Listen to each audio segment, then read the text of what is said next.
here at the Mayweather Boxing Club, former light heavyweight world champ Eddie Mustafa Muhammad. You know, we're going to talk a little bit about Bob Arum. Everybody knows Bob Arum.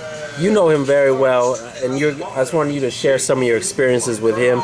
Can you tell me your history of Bob Arum, when you first started kind of get to know him and stuff like this? Well, first and foremost, I think Bob is the premier promoter, you know, in my era.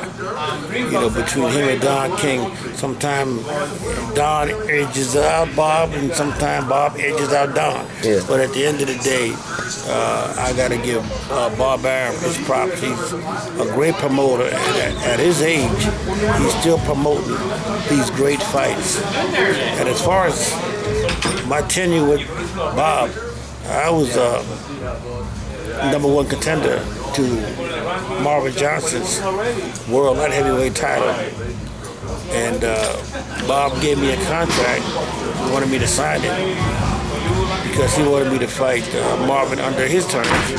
I didn't like the contract. You know, I just said, "Nah, Bob, I'm not feeling really good about signing the contract." So, Bob, we got to a little heated argument. "Oh, you're gonna lose, blah blah blah, and your career's gonna end." I said, "Nah, man, I'm not thinking like that." I said, "After it's all said and done, when I beat your champion, we'll sit down and we'll talk like men."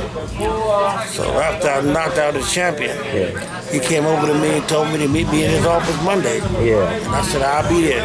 And we sat and talked, and we became good friends to this day. It's over 30 years. And we became good friends, and we're still good friends to this day. And it was actually, you're telling me, Bob played a big role in you becoming a trainer. You were in, you know, if you could kind of share that story. Well, I was in Monte Carlo where Mike McCallum was fighting Sambu Kalambe, and I had a ringside seat, and Mike McCallum is a good friend of mine, and I'm screaming instructions for Mike what to do, and Mike was following my instructions. He was following my instructions to the letter. And Mike went on to outpoint Sambu Kalambe in 15 rounds. And, you know, Bob heard me screaming and hollering to Mike. And he told me, "Man, you should come to Vegas because this is where all the action is going to be at." And at that time, Bob, he moved to Vegas. And, you know, I took his advice and moved to Vegas. And I never looked back. And I owe that to Bob because he had the hindsight to saw what type of person and a teacher that I could be in the game. And he gave me the encouragement to come in and use his gym. And that's what I've done, and I've never looked back. And I owe that to Bob for his insight of me and his trust in me to make world champions.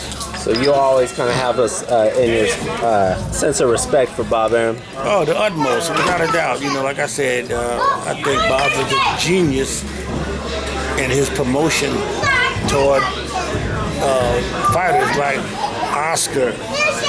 You know, Oscar De La Hoya. Bob, that's where he put his magic on Oscar. And Bob always told me, he told me one time, he said, "If I was you, I'd come to Vegas and give me some Hispanic fighters." You know what I'm saying? And to this day, you know, it was true.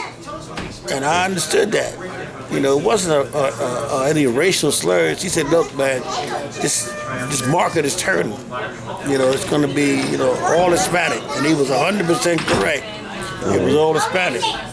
You know, so Bob, you can't take nothing away from him. He will go down in history with P.T. Barnum, Don King, and all the great Tech Rickard, all those guys. You got to add Bob's name up there, if not the best promoter that ever did it. Awesome. Great stuff, Eddie. Thank you. Got it.